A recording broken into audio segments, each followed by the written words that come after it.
ඒකෝ මත් එක කාලයක කුඩා ගොප්පොළු ගම්මානයක් තිබුණා. ළමුන් සතුටින් සෙල්ලම් කරමින් සිටියා හරිම නිදහස්ව. වැඩිහිටියන් ගවපාලනයේ යෙදුනි. එම ගම්මානයේ ළමුන්ට වැඩිහිටියන් ඉතාමත් ආදරයෙන් කතාන්දර කියා දෙනවා. ළමුන්න නේවා අවධානයෙන් අසා සිටිනවා. දවසක් හරිම අපූරු සිදුවීමක් සිදුවෙමින් පැවතුනා. එක පාරටම මුළු අහසම ආලෝකමත් කරගෙන ඉතාමත් විශාල යානාවක් ගම දෙසට එමනු.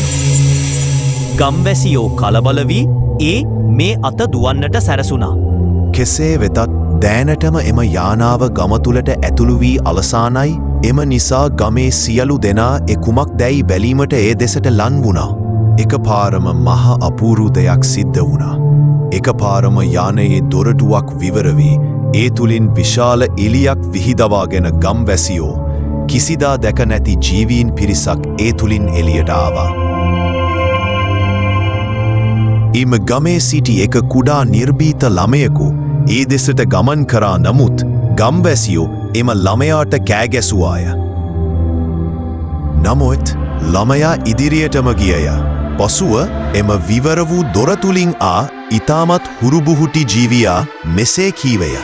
ළමයා ඔබ කලබල නොවන්න, අප ආවේ ඉතා දෙයනු ලෝකයකින්ය. අපේ ලෝකයේ මීට කලකට පෙර ඔබ ගත කළ අවධියම ගත කළා.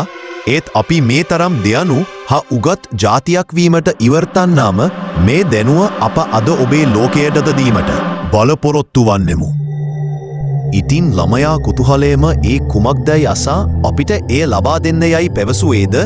පසුව ජීවියා ගම්වැසියන් සියලු දෙනාටම කීවේය, ගම්වැසියනි, ලෝකයේ ඉදිරියට යෑමට නම් දෑනුම යන බලය අප භාවිතා කළ යුතුයි. නමුත් දෑනුම යනු තාක්ෂණ ලෝකය නිර්මාණයේ යතුරයි. නමුත් ඔබ එය නිර්මාණය කරන විට සැමවිටම අන් අයටද එයින් හානියක් නොවෙන අයුරින් වග බලාගත්ත යුතුයි.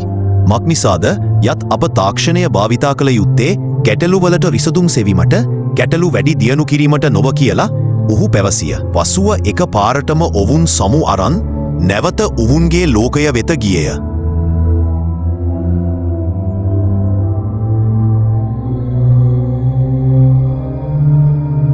ඉතින් ළමුන් හා වැඩිහිටියන් මවිතයෙන් එම බලසම්පන්න තාක්ෂණය අඩංගුව ඇත්තේ කුමක්ද යන්න බැලීමට හෙමිහිට අර නිර්භීත ළමයා දෙසට කිට්ටු විය. ඔහු සියල්ලටම ඇසෙන පරිදි මෙසේ කියවුය. Nexus International Academy යනු රටක දියුණුවට සහ ශිෂ්ටාචාරයක් මෙතෙක් ආගමන් මග වෙනස්වීමට බෙහෙවින් දායක වී ඇත්තේ තාක්ෂණයයි. තාක්ෂණය නොමැතිව ලෝකයකට පැවැත්මක් නොමැත. මෙම මහා බල සම්පන්න තාක්ෂණය තුළින් වැඩ ලෝකයකට තාක්ෂණික් නිර්මාණශීලී හා රැකියා මතම නොයැපි තමන්ගේ ජීවිතය තම්ගේ අතටගෙන ජීවිතය දියුණුව කර ගැනීමට මෙන්ම අනාගත දිශානතියට වැඩදායී සන්නාම නිර්මාණය සඳහා අප මෙය නිර්මාණය කළේය. එම තාක්ෂණික ලෝකය වෙත යෑමට ඔබට මෙහි අපි සියලුම දේ උදව් වනු ඇති. ඔහු එසේ එම වටිනා පුස්තකයේ මුල් පිටුවේ ආදර්ශපාඨය කියවා අවසන් කළේය. සියල්ලෝම එම කතාවට වශී වී මෙන් බලා සිටියේය. ඊට පසු පසර කීපයකට පසු ඔවුන් එදා ඒ ජීවීන්ගෙන් ලබාගත් දැනුම උපයෝගී කරගනිමින් යම් තාක්ෂණික දියුණු මට්ටමට පැමිණ ඇති බව පෙනේ. එමෙන්ම එදා වෙනත් ලෝකයක සිට යන දැනුම් පුස්තකයේ රැගෙන එම ජීවීන්ට ආචාර කිරීමක් ලෙස ඌන් එහි ප්‍රතිමාවක්ද නිර්මාණය කර ඇතේ. මෙම ප්‍රතිමාව අසල සියලු ලයින් සතුපින් දැනුම බෙදාගනිමින් කාලය ගත කරේ.